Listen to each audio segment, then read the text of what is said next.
Je ne vais pas gâcher cette journée, je ne vais pas être malheureuse. Vous savez, une des choses que Dave faisait et qui m'exaspérait vraiment, c'est qu'il ne me laissait pas le rendre malheureux.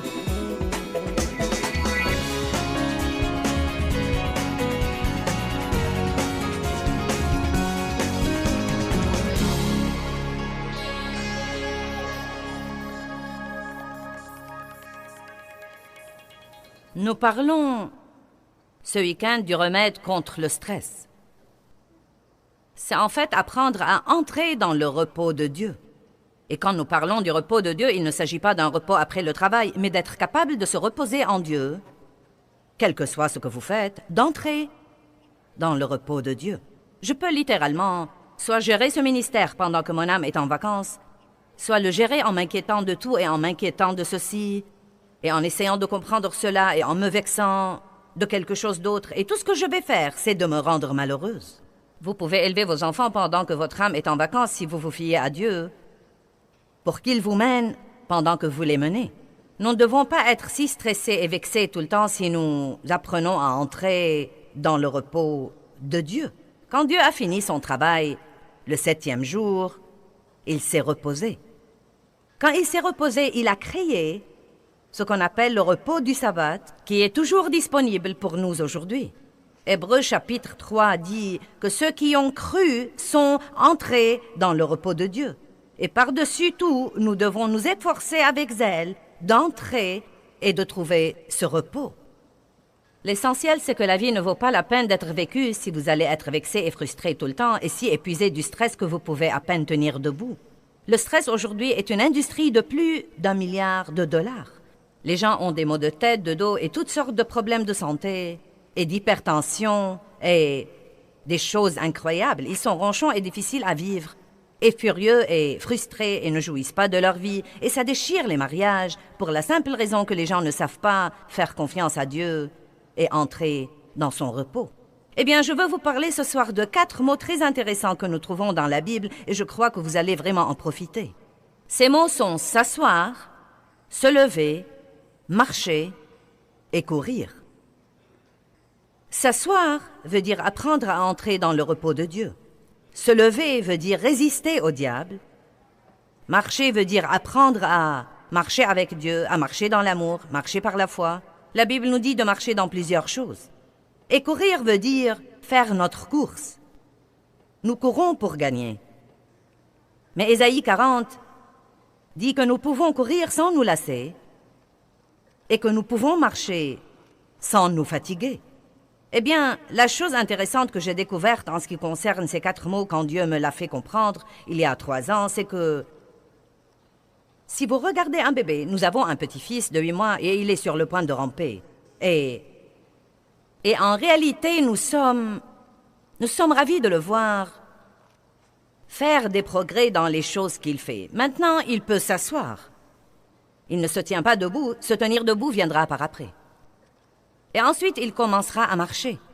Et puis finalement à courir. Un bébé ne saute pas du berceau pour commencer à courir dans la maison. Il traverse différentes étapes pour apprendre à faire ça. Maintenant, voilà ce que je crois. Je crois que beaucoup de gens se donnent beaucoup de stress parce qu'ils essayent de courir spirituellement et de faire des tas de grandes choses et d'accomplir toutes ces grandes choses alors qu'ils n'ont pas encore vraiment appris à s'asseoir. Nous devons apprendre à entrer dans le repos de Dieu. La Bible nous parle de tout ça. Nous devons apprendre à nous asseoir en Christ, à résister au diable, à marcher en Dieu et à faire notre course. Quand Dieu m'a d'abord appelé au ministère, je ne savais rien de toutes ces choses-là. J'ai en fait commencé tout de suite avec des études de la Bible. Puis j'ai travaillé pour une église, puis j'ai démarré ce ministère. Et je crois que tout ça était selon la volonté de Dieu. Mais ceci a failli me tuer parce que je ne savais pas entrer dans le repos de Dieu. Même quand Dieu vous dit de faire quelque chose, si vous ne savez pas le faire dans la paix, croyez-moi, ça pourrait vous achever. Vous savez de quoi je parle? Si vous êtes dans un mariage difficile, mais vous croyez que Dieu veut que vous y restiez, vous avez prié là-dessus, Dieu vous a dit « Reste, je vais changer les choses, je ne veux pas que tu abandonnes, sois fidèle. » Donc, il doit y avoir un moyen. Si Dieu vous dit d'y rester, vous pouvez y rester et avoir la paix et la joie et jouir de votre vie. Quand Dave et moi nous sommes mariés, j'étais très difficile à vivre. J'avais beaucoup de problèmes à cause de différents abus dans mon enfance. Je reviens sur le passé et je ne sais pas comment Dave a pu me supporter ces premières années. J'étais la personne la plus odieuse et la plus difficile à vivre qui soit. Mais il savait qu'il devait rester avec moi. Dave jouissait de sa vie, et je ne sais comment il y est arrivé, car je faisais de mon mieux pour le rendre malheureux. Mais il a pu jouir de sa vie. Les gens malheureux font ça. Ils ne peuvent pas supporter, s'ils sont malheureux, ils ne peuvent pas supporter que les autres soient heureux. Donc, si vous vivez avec quelqu'un, ou si vous êtes en relation avec quelqu'un qui est malheureux, il essaiera de vous rendre malheureux. Et le problème de la plupart des gens, c'est qu'ils dépendent des autres et qu'ils deviennent malheureux avec tous les autres qui sont malheureux. Et puis ils veulent que Dieu s'occupe des gens malheureux alors que Dieu veut s'occuper d'eux pour commencer. Il veut que vous appreniez à être heureux au milieu de tout ce qui se passe dans le monde.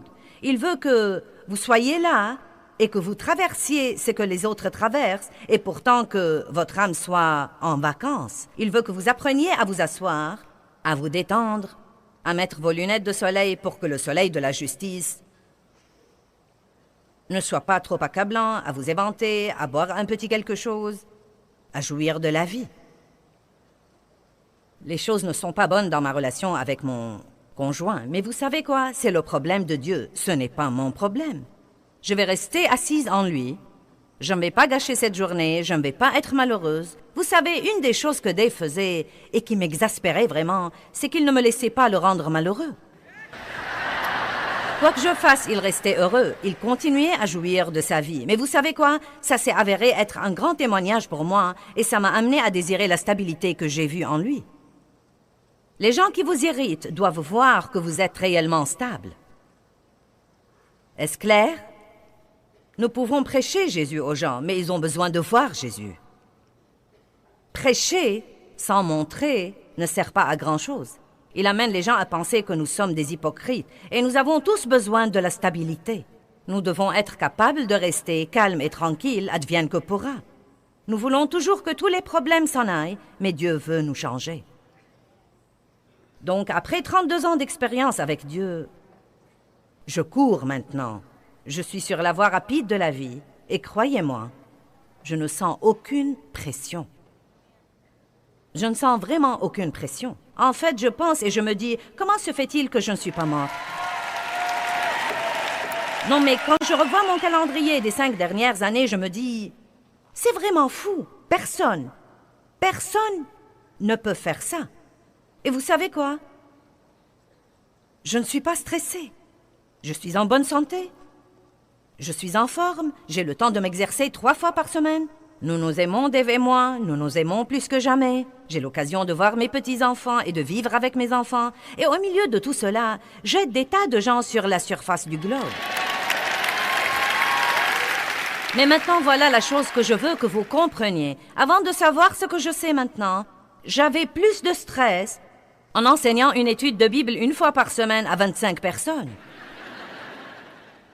Sérieusement, ça a failli me tuer. Pourquoi? Parce que je n'aimais pas ces gens, je n'aimais pas leur comportement, je voulais les changer. Ils m'exaspéraient car ils mettaient du désordre dans ma maison. Ils utilisaient mon papier de toilette et n'offraient jamais de compensé. Allez! Vous savez, si vous le voulez, vous pouvez trouver 35 choses qui vous exaspèrent tous les jours. Et j'avais plus de stress, vraiment. J'avais plus de stress à enseigner ces 25 personnes 1 fois par semaine les mardis soirs que je n'ai maintenant avec 18 bureaux dans le monde entier, prêchant l'Évangile en 38 langues dans les 2 tiers du globe. J'ai appris à entrer dans le repos de Dieu.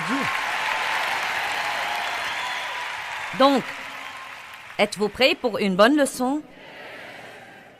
Hébreux 10, 11.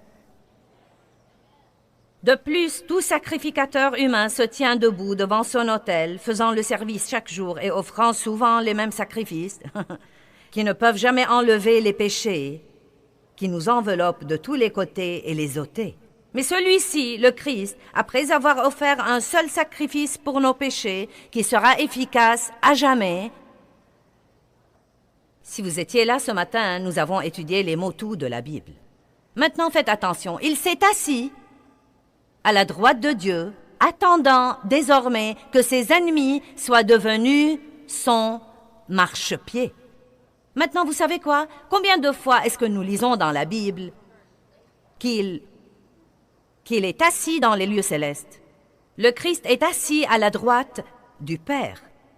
Après avoir fait ce que Dieu l'a envoyé faire, il est monté dans les hauteurs et il s'est assis à la droite du Père. Bon, cela veut dire quoi? Le point essentiel, c'est qu'il a fait ce qu'il a été envoyé faire, et maintenant il est entré dans le repos de Dieu, attendant désormais que Dieu fasse ce que Dieu seul peut faire, et c'est complètement et totalement mettre le diable sous nos pieds, achever le dernier ennemi qui est la mort, et faire cette chose comme Dieu seul peut la faire. Donc Jésus est assis, là-haut dans les cieux, gérant le monde, assis. Nous avons vu ce matin comment il maintient, soutient et propulse tout dans l'univers. Il garde les étoiles dans le ciel, il fait tourner notre planète Terre sur son axe exactement au bon degré. Il pompe le sang dans tout notre corps, il met également le souffle au-dedans de nous. Non, mais comme occupé, ça se pose là. Mais il ne panique pas et ne dit pas « Que vais-je faire? Je ne sais pas quoi faire. Oh, ça alors? Pensez-vous que tout va bien là-bas? Oh, bon sang, ouh !» Et je ne blague pas, j'essaye d'avancer un argument. Il s'est assis, et croyez-moi, certains d'entre vous devraient s'asseoir, et je ne parle pas de s'asseoir littéralement, je parle de s'asseoir au-dedans de vous. Vous devez donner des vacances à votre pensée, vous devez donner des vacances à vos émotions, et vous devez donner des vacances à votre volonté, parce que vous vous opposez constamment à tout ce qui se passe dans votre vie. Vous vous y opposez, et pourtant, tout ce que vous faites, c'est de vous fatiguer et de vous épuiser, car vous n'y pouvez rien. Dieu seul peut changer les gens qui vous irritent et vous exaspèrent. Dieu seul peut changer les choses en vous qui ont besoin d'être changées. Dieu seul peut changer tout ce qui se passe dans le monde. Dieu seul peut changer ce que nous avons besoin de changer. Et nous devons prier et puis nous asseoir.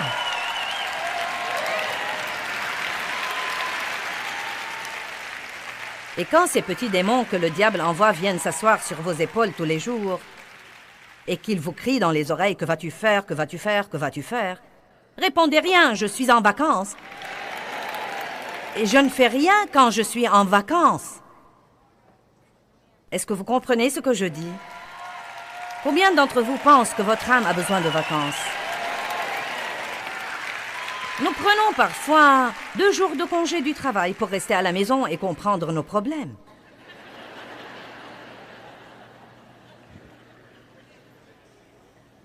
Reposez-vous au-dedans de vous pour avoir le repos. La bonne nouvelle, c'est que Éphésiens chapitre 2, verset 6 dit que nous sommes assis dans les lieux célestes en Jésus-Christ, donc nous sommes en lui, il est dans le ciel, nous sommes assis en lui, mais nos pieds sont ici sur terre. Spirituellement, nous sommes assis en lui. Vous voyez, je ne suis pas seulement cette partie extérieure. L'autre partie de moi est la partie spirituelle, et je peux être ici, mais ma partie spirituelle peut être ailleurs. Je peux être quelque part faisant mon travail, mais ma partie spirituelle se repose en Dieu, assise dans les lieux célestes en Jésus-Christ. Savez-vous ce que dit la Bible de Dieu? Il siège dans le ciel et il rit de ses ennemis. Parce qu'il a déjà écrit et lu la fin du livre. Puis-je vous dire que nous gagnons?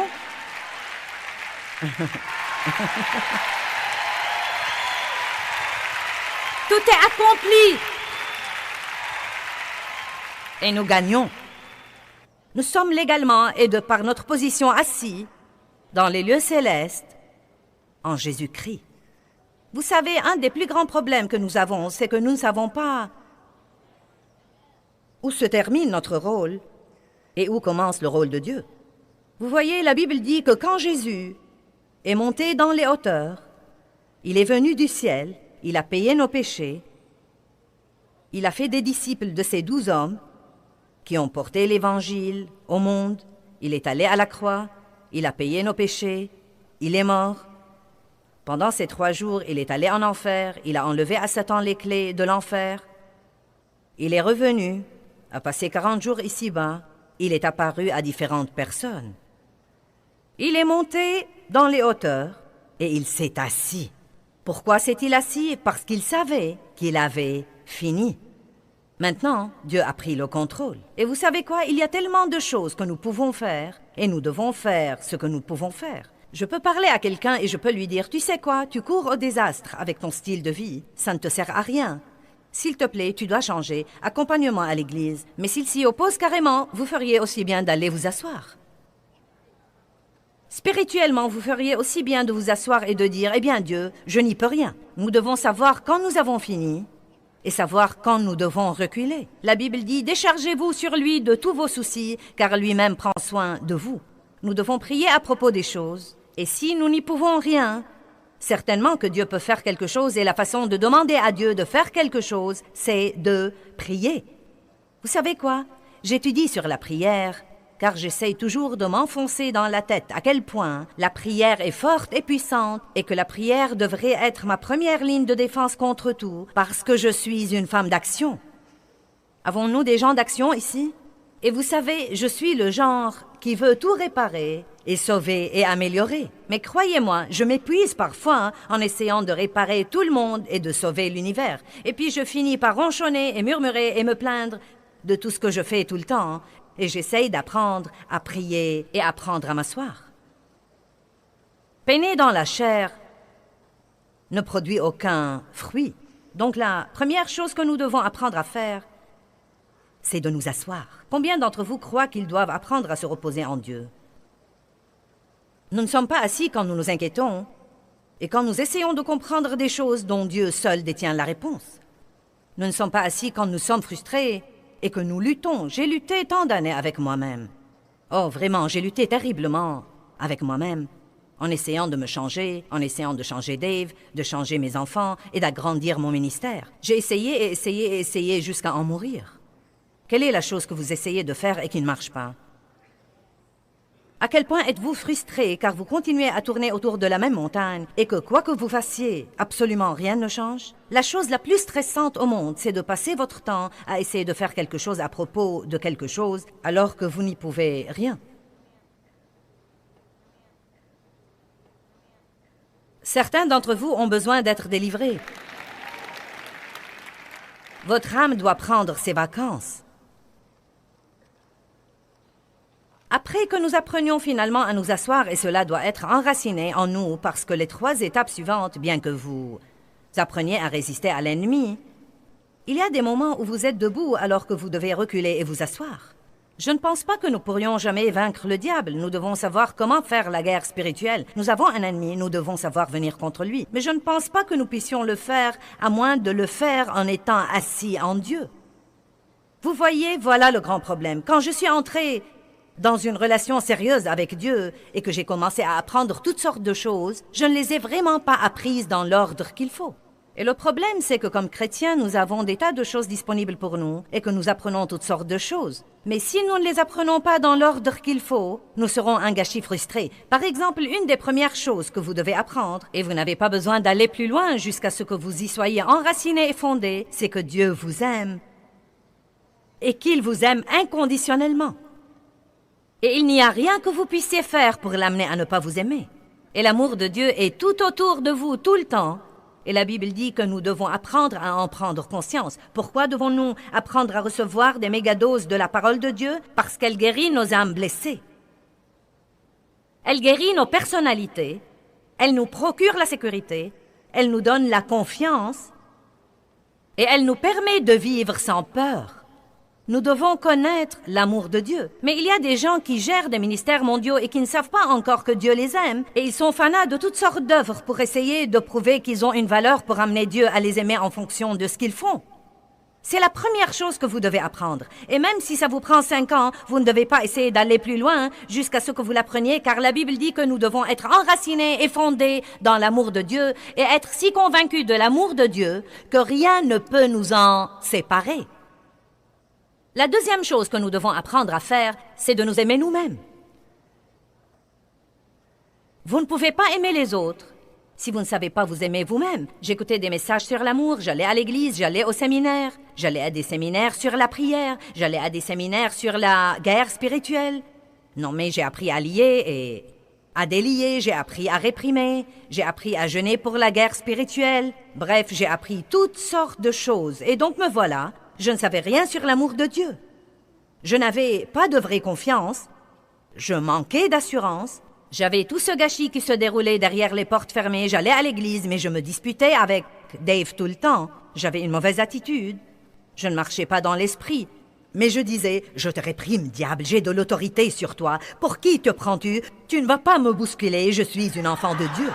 Eh bien, c'était la dernière chose que je devais faire. Je ne savais même pas encore me reposer en Dieu. Je ne savais pas qu'il m'aimait et je ne savais pas me fier à lui.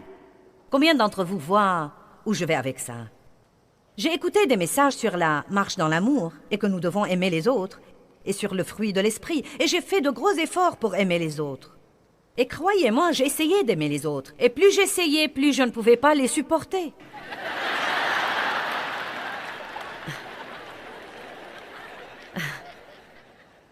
Et je disais, eh bien Dieu, qu'est-ce qui me prend? J'ai acheté le livre, j'ai acheté les bandes, je suis allée au séminaire, je prie pour aimer les autres. Mais vous voyez, je ne pouvais pas marcher dans l'amour. Écoutez-moi, je ne pouvais pas marcher dans l'amour parce que je n'avais pas encore vraiment...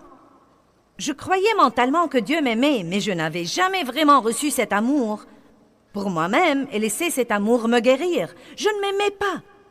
Je ne m'appréciais pas. Écoutez-moi, vous ne pouvez pas donner quelque chose que vous n'avez pas. Comment pourrais-je aimer les autres si je ne m'aime pas? Et c'est l'un des plus grands problèmes qu'ont les gens. Nous essayons de prendre de l'autorité sur le diable et de gérer des ministères mondiaux. Nous essayons d'impressionner tout le monde. Nous essayons de faire toutes ces grandes choses et de faire notre course. Et pourtant, nous n'avons pas l'essentiel. Donc j'ai appris beaucoup de choses, mais je les ai apprises en désordre. Vous devez vraiment prendre de l'autorité sur le diable, mais vous feriez mieux de savoir vous reposer en Dieu. Par exemple, prenez l'Exode chapitre 14, versets 9 à 14. Les Israélites étaient sérieusement stressés en raison de leur situation. Ils étaient dans une situation presque impossible. L'armée égyptienne les poursuivait. La mer Rouge était devant eux. Ils n'avaient nulle part où aller. Bon, qui pense que c'est une raison de stresser? Maintenant, que devrions-nous faire? Oh, ils avaient tellement peur. Ils ont crié à Moïse. Moïse a prié. Et voilà ce qu'a dit Dieu. Dis-leur de garder le silence, de se reposer, et je combattrai pour eux. Soyez sans crainte. Vous avez l'armée égyptienne derrière vous, la mer Rouge devant vous, et Dieu vous dit, donnez des vacances à votre âme. À quoi faites-vous face? Quelle mer Rouge regardez-vous? Quelle armée vous poursuit? Vous vous en inquiétez, vous essayez de comprendre, vous en parlez toute la journée? Dieu dit, gardez le silence, reposez-vous, et il combattra pour vous. L'ennemi que vous voyez aujourd'hui, vous ne le verrez plus jamais. Cette guerre n'est pas la vôtre, mais celle de Dieu. Vous n'êtes pas aussi heureux que vous devriez l'être, mais ça va. Romains 16, 20 dit, « Et le Dieu de paix écrasera bientôt Satan sous vos pieds. » Vous seriez stupéfiés de ce qui arrivera quand l'ennemi viendra contre vous, car aussi grande que soit la guerre, vous allez pouvoir facilement vaincre l'ennemi, rien qu'en restant calme, rien qu'en refusant de laisser votre âme se lever et commencer à s'affoler. Si vous refusez d'être émotionnellement désemparé, si vous refusez de vous inquiéter et de raisonner, et si vous dites « Dieu, tu as le contrôle », toutes choses sont possibles pour Dieu. Nous l'avons appris ce matin. Tu sais tout. Tu as tout le pouvoir. Tu es en moi. Je peux faire ce que je dois faire et je ne m'inquiète pas de tout ce qui se passe autour de moi. Ce pourrait être ma dernière journée et je vais en profiter.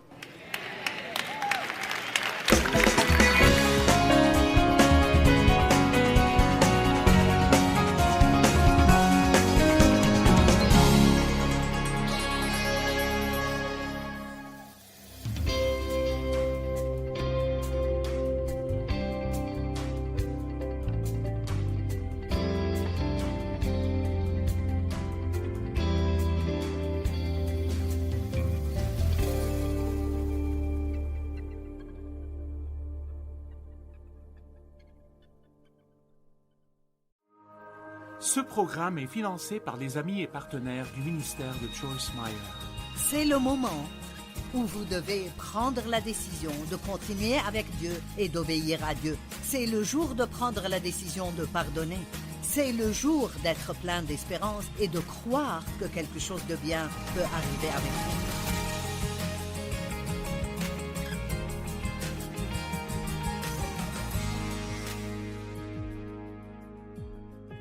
Bienvenue à vivre pleinement votre vie. Je suis heureuse que vous vous soyez joints à moi. Hier, j'ai enseigné sur le chagrin et la solitude. Et plus que juste un enseignement, je voulais encourager les gens qui ressentent cela. Et j'ai plus que je voudrais partager avec vous à ce sujet. Et que vous soyez dans cette situation maintenant ou pas, vous le serez probablement à un certain moment où vous connaissez quelqu'un qui l'est, donc ce sera bénéfique pour tout le monde. Si vous êtes dans une position où vous pleurez maintenant sur une perte dans votre vie, où vous vous sentez seul, vous sentez que personne ne vous comprend, ou vous êtes seul, vous êtes un parent célibataire, vous êtes une personne âgée, vous avez perdu un proche, vous devez voir avec les yeux de la foi, parce que maintenant vous ne voyez peut-être rien qui vous rende heureux. Paul a dit que c'est important de ne pas juste regarder ce qui est vu, mais aussi de regarder ce qui est invisible. Et je pensais ce matin que j'ai mentionné ceci hier. J'ai pensé à tous les petits plans que nous avons pour nos vies et comparez cela au plan que Dieu a pour vous. Il a dit, et c'est écrit dans Jérémie 1:5, « Avant de t'avoir formé dans le sein de ta mère, je t'ai choisi. Et avant ta naissance, je t'ai consacré. Je t'ai destiné à être prophète pour les peuples. » Pensez à cela. Avant que vous soyez formés dans le sein de votre mère, Dieu vous connaissait. Vous n'êtes pas un accident. Dieu a fait des plans pour vous exprès. Et il avait un plan pour vous avant même que vous n'apparaissiez sur terre. Et quoi qu'il soit arrivé dans votre vie, peu importe ce qui vous a blessé ou combien ça vous a blessé profondément, Dieu a toujours un très bon plan pour votre vie. Et ça ne semble pas être le cas maintenant, mais je peux vous dire de mon expérience personnelle que tout ce que vous traversez, Dieu l'utilisera pour que vous puissiez avoir de l'expérience pour aider quelqu'un d'autre qui est blessé si vous le laissez juste faire. Dieu est un consolateur et la Bible dit qu'il veut nous consoler avec la consolation que seul lui peut donner pour que nous puissions prendre cette consolation par laquelle il nous a consolés et consoler d'autres personnes qui ont besoin de consolation. Savez-vous combien de personnes blessées il y a dans ce monde? Ne dites jamais que vous n'avez rien à faire, parce qu'il y a toujours quelqu'un vers qui vous pouvez aller avec un appel téléphonique, avec une prière, avec une invitation. Il semble que nous attendons toujours d'être invités. Et si nous devenions celui qui donne l'invitation? N'attendez pas que quelqu'un vous invite à déjeuner. Invitez quelqu'un d'autre à venir. Si vous vous sentez seul depuis longtemps, peut-être que vous devez juste commencer à vous former une vie vous-même. Vous pouvez consoler d'autres personnes. Dans les Béatitudes ou le Sermon de la montagne, Jésus a dit « Bénis ceux qui pleurent, car Dieu les consolera ». C'est vraiment un verset plutôt unique quand vous y pensez. Donc la consolation de Dieu doit être si intensément bonne que ça vaut la peine de pleurer sur quelque chose juste pour faire l'expérience de sa consolation. Dieu peut vous donner une consolation que personne ne peut possiblement vous donner. Donc, je veux vous encourager, quoi que vous ressentiez maintenant, à savoir que vous avez un bel avenir. De bonnes choses arriveront avec vous. Et je veux vous dire quelque chose et ça semblera être simple, mais ce ne l'est pas. Ayez une attitude positive. Si vous vous apitoyez trop sur vous-même, ça peut devenir un très grand problème dans votre vie. Et vous pouvez avoir une raison de vous sentir abattu. Mais vous n'avez pas le droit de ressentir cela pendant très longtemps parce que Dieu est bon et il utilisera tout ce que le diable planifie et en sortira quelque chose de bien. Genèse 50, 20 dit cela et Romains 8, 28 dit « Toute chose concourt pour le bien de ceux qui aiment Dieu et veulent sa volonté dans leur vie. » Maintenant, nous pouvons regarder Romains 4, 18 à 21. Vous connaissez probablement ceci, mais Abraham était un homme à qui Dieu a demandé d'abandonner la maison de son père et tous ses amis, tout ce qui lui était familier. Et Dieu a dit « Pars et va à un pays que je te montrerai. » Pourquoi Dieu ferait-il cela? Il cherchait quelqu'un avec qui il pourrait faire une alliance, quelqu'un qui aurait de la foi, une personne qui le croirait, avec qui il pourrait faire une alliance. Et donc, cela ne pouvait pas arriver avec Abraham là où il vivait parce qu'il était entouré de personnes qui adoraient des idoles. Dieu a dit, tu dois t'éloigner de cela.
Pour avoir un bon changement dans nos vies, nous devons nous éloigner de certaines choses. Il devait s'éloigner de cela, et Dieu a dit, va à un pays que je te montrerai, et Dieu lui a promis qu'il aurait un enfant.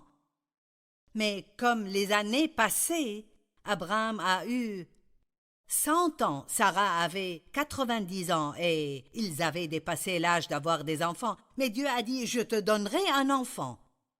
Et donc il dit, contre toute espérance, ou alors que tout portait au contraire, il a eu confiance plein d'espérance. Pouvez-vous faire cela si vous n'avez pas de raison logique d'espérer? Pouvez-vous devenir un prisonnier de l'espérance et espérer dans la foi, voir avec les yeux de la foi et croire, peu importe combien vous avez mal maintenant? Pouvez-vous croire quelque chose de bien arrivera dans ma vie, pas parce que vous êtes bon, mais parce que Dieu est bon?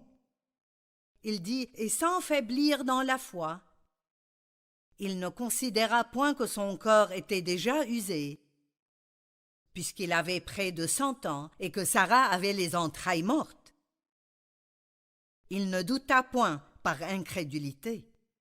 Il n'a pas laissé le doute et l'incrédulité l'arrêter. Mais il fut fortifié par la foi, louant et donnant gloire à Dieu. Ce sont des versets si magnifiques. Ne laissez pas le diable voler le plan de Dieu pour votre vie, parce que pour le moment, vous ne voyez vraiment pas que ça marche. Vous savez, tous ceux qui ont eu des promesses de Dieu, presque toujours, ils passent par des temps au début où on dirait qu'il n'y a pas moyen que ça puisse jamais arriver. Il y a quelque chose qui est arrivé avec moi cette semaine et j'avais besoin que Dieu intervienne dans une situation. Et je secoue toujours la tête et je pense, Dieu a fait ça. Il est intervenu et a aidé dans une situation qui semblait être complètement désespérée et il n'y avait aucune raison de mes expériences passées pour moi de croire que Dieu pourrait faire ce que je lui demandais de faire, mais j'ai demandé dans la foi, et bien sûr, Dieu a amené une percée. La solitude et le chagrin peuvent se manifester de plusieurs façons. La solitude se manifeste comme une douleur intérieure ou un vide dans votre vie. Parfois, une personne qui se sent seule ressentira un vide profond dans sa vie. Vous pourriez ressentir un désir pour l'affection et je veux vous donner un avertissement. Quand vous avez soif d'affection et vous êtes dans une situation désespérée, n'allez pas rechercher le réconfort dans tous les mauvais endroits. Les personnes désespérées font des choses désespérées. Je me suis mariée quand j'avais 18 ans parce que je voulais quitter la maison de mon père qui abusait de moi sexuellement et je pensais que personne ne voudrait jamais de moi. Donc le premier homme qui a montré que je l'intéressais, j'ai pris cette opportunité pour me marier. Et vous savez, c'était un cauchemar de 5 ans. Ça a ajouté 5 années de douleur de plus aux 18 que j'avais déjà eues. Les personnes désespérées font des choses désespérées. Et je vous encourage, si vous avez besoin de consolation, si vous êtes seul, n'allez pas les chercher dans tous les mauvais endroits. Attendez Dieu, il a un bon plan pour votre vie. Vous sentez peut-être que vous n'avez pas de but, mais c'est un mensonge du diable. Si vous respirez, vous avez un but. Si Dieu vous a laissé sur terre, il a un but pour vous. La Bible dit dans Éphésiens 5:15, « Faites attention à comment vous vivez, vivez avec un but. » Vous dites « J'attends que Dieu me donne un but. » Si vous ne sentez pas qu'il vous en a donné un, allez en trouver un. Essayez différentes choses. Quand vous achetez une nouvelle tenue, vous essayez différentes choses jusqu'à ce que vous trouviez quelque chose qui vous va. Vous pouvez faire cela avec une carrière ou avec un ministère. Je dis toujours en rigolant, j'ai essayé de faire le ministère avec les enfants et ça n'a pas pris longtemps pour moi et les enfants de savoir que ce n'était pas ce que j'étais appelé à faire. J'ai essayé l'évangélisation dans la rue et ça n'a pas marché pour moi non plus. Mais quand j'ai commencé à enseigner, mon Dieu, c'était bon pour moi. Parfois, vous devez être prêt à échouer quelquefois pour découvrir ce qui sera bon pour vous. Donc, trouvez un but. Ne vous mettez pas à attendre vaguement que quelque chose arrive. La dépression est aussi un effet secondaire de la solitude. Nous nous sentons tous mal, de temps en temps. Mais attention, quand vous commencez à vous sentir mal, ne continuez pas à aller de pire en pire en pire en pire, jusqu'à ce que soudainement vous avez de grands problèmes. David était déprimé à un moment et il s'est parlé. En fait, il a fait cela plus d'une fois, mais il a dit « Pourquoi t'as battu mon âme? Espère en Dieu !» Et il se rappelait les bonnes choses que Dieu a faites dans le passé.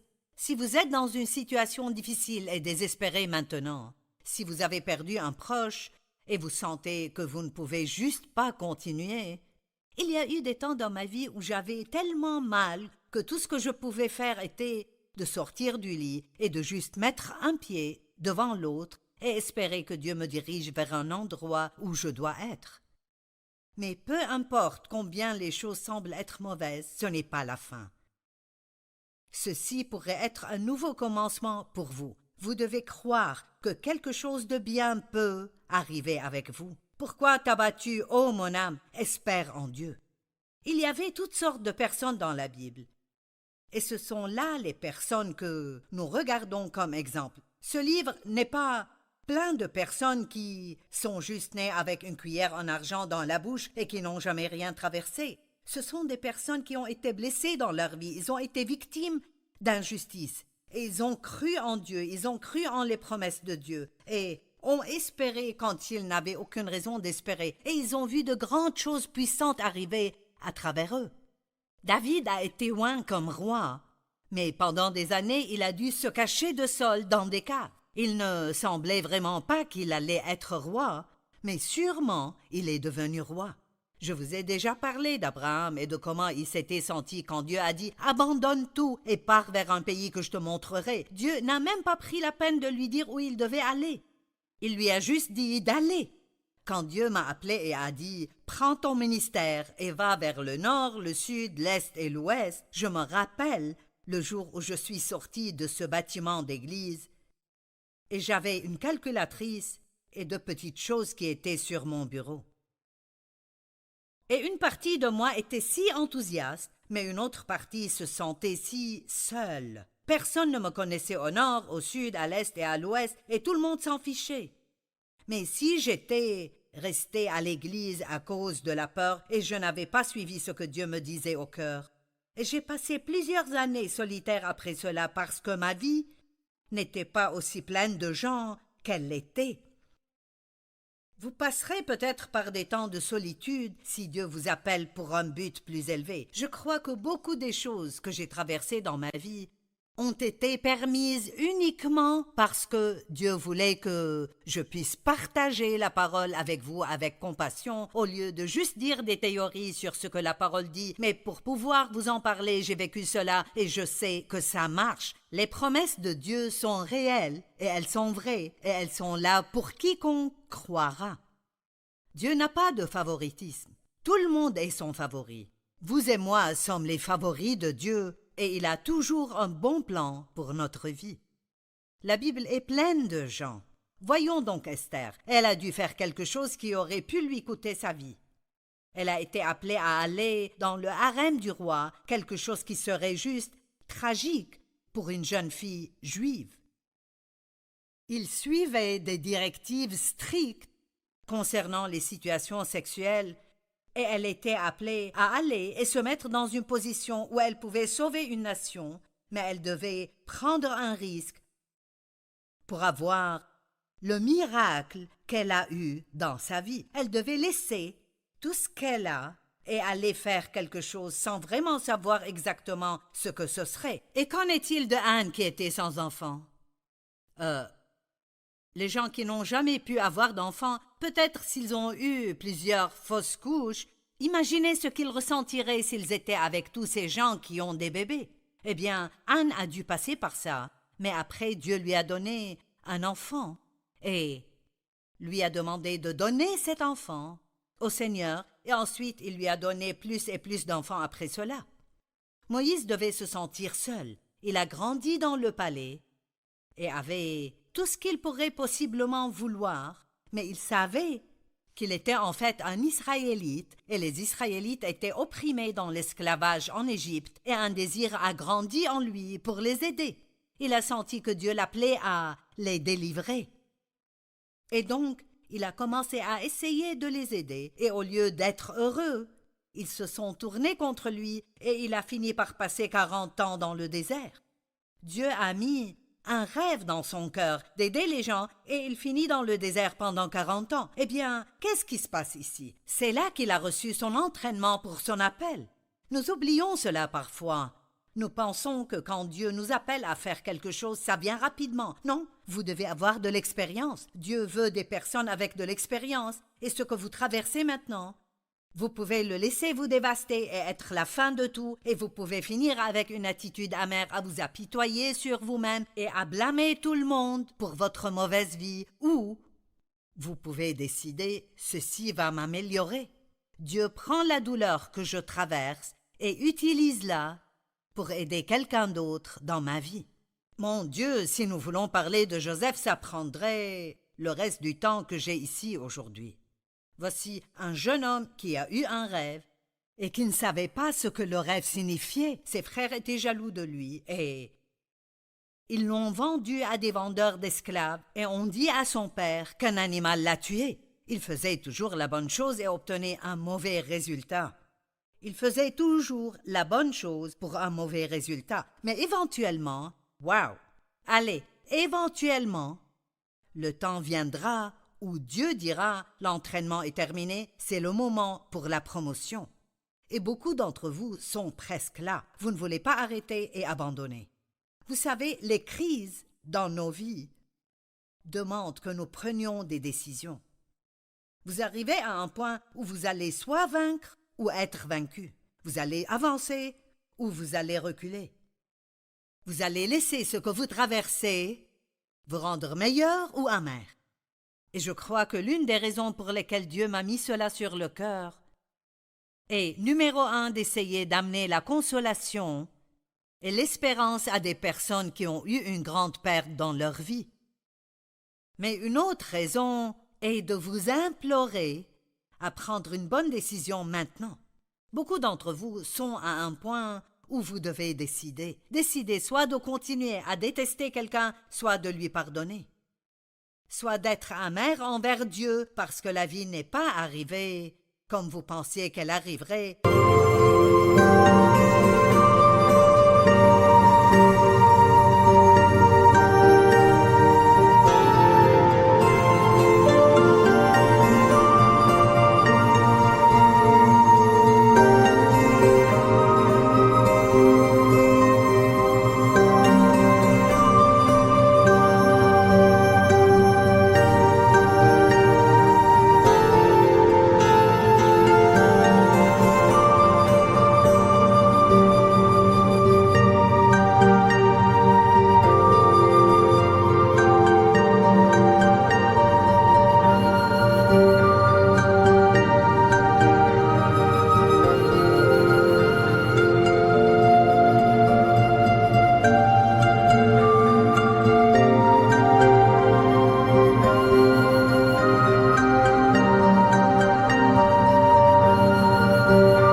Vous continuerez dans la foi en croyant que Dieu est un bon Dieu et même si vous ne comprenez pas le pourquoi des choses, vous croyez que Dieu prendra cela et il en sortira quelque chose de bien.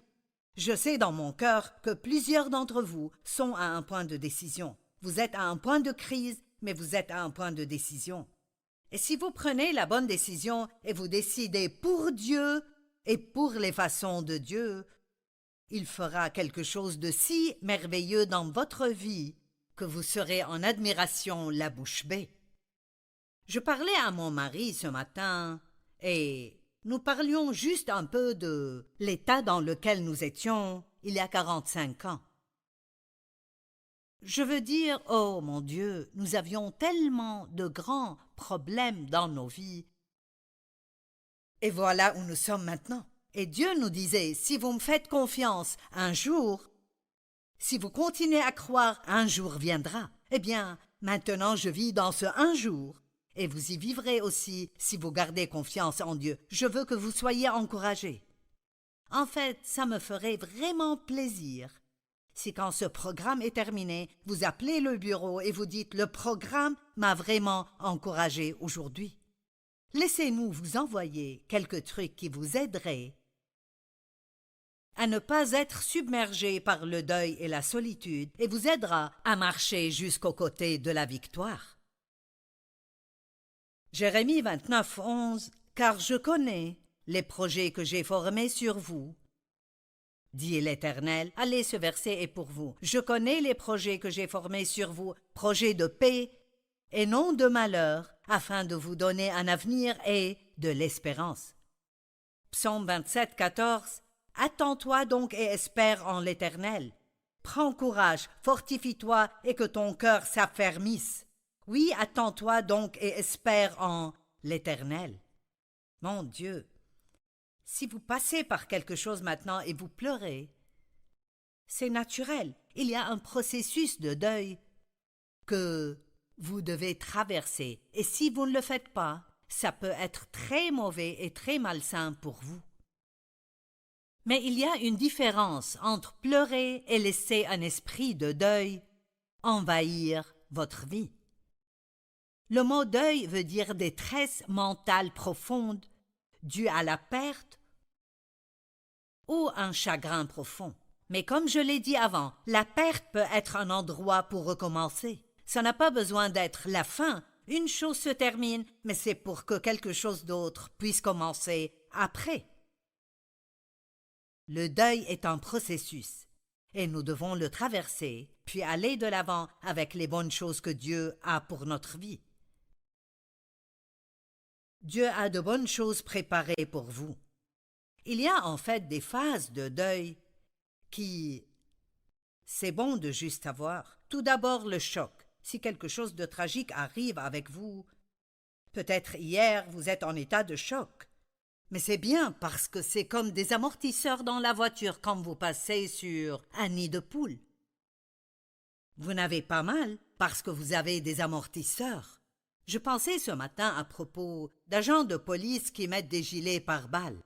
Ils ressentent toujours la douleur. Ils peuvent avoir de grands bleus, ils peuvent même avoir des côtes brisées, mais les balles ne les tuent pas. Ils traversent cela. Et nous avons des absorbeurs de choc dans notre vie. Il y a une phase de deuil, du deuil naturel et sain que vous traversez. Il y a une phase de déni. Nous ne voulons pas faire face à cela, mais fuir devant vos problèmes ne résout. Tout ce que vous fuyez vous poursuivra toujours. Le temps vient où vous devez faire face à des choses. Le temps est venu pour moi où je devais dire « Joyce, tes parents ne t'aimaient pas. Ils ne savaient pas comment t'aimer. Ils étaient élevés d'une telle façon qu'ils ne savaient pas comment. Et vraiment, ils ne devaient même pas être des parents. On abuse de vous quand vous êtes enfant. Vous perdez votre enfance. Vous ne pouvez pas retourner et la prendre. Vous ne pouvez pas faire que ce qui vous est arrivé ne vous soit pas arrivé. Vous devez prendre une décision. Vous pouvez me demander de prendre ceci et d'en sortir quelque chose de bien, ou vous pouvez continuer à être plein d'amertume et de haine. Comme je l'ai dit plus tôt, certains d'entre vous sont à un point de décision. Je le sais, je sens presque que je parle prophétiquement. C'est le moment où vous devez prendre la décision de continuer avec Dieu et d'obéir à Dieu. C'est le jour de prendre la décision de pardonner. C'est le jour d'être plein d'espérance et de croire que quelque chose de bien peut arriver avec vous. Ne niez pas juste votre peine, traversez-la. La colère est un autre symptôme que nous pouvons avoir du deuil. La colère contre Dieu. Pourquoi Dieu? Je ne comprends pas. J'ai tout fait comme il faut et maintenant regarde ce qui m'est arrivé. La colère contre le diable. Pourquoi? Vous êtes en colère parce qu'il vous attaque et il semble qu'il a gagné. Mais Romains 12, 21 dit que nous pouvons vaincre le mal par le bien, comme je vous l'ai déjà dit. Faites autant de bien que possible pour autant de personnes que possible, aussi longtemps que possible, et c'est la plus haute forme de guerre spirituelle. La dépression est quelque chose qui peut arriver comme résultat de ces choses que vous traversez dans votre vie. C'est normal d'en avoir une certaine quantité, mais ne la laissez pas vous submerger.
phương trời vẫn nhớ tới quê hương.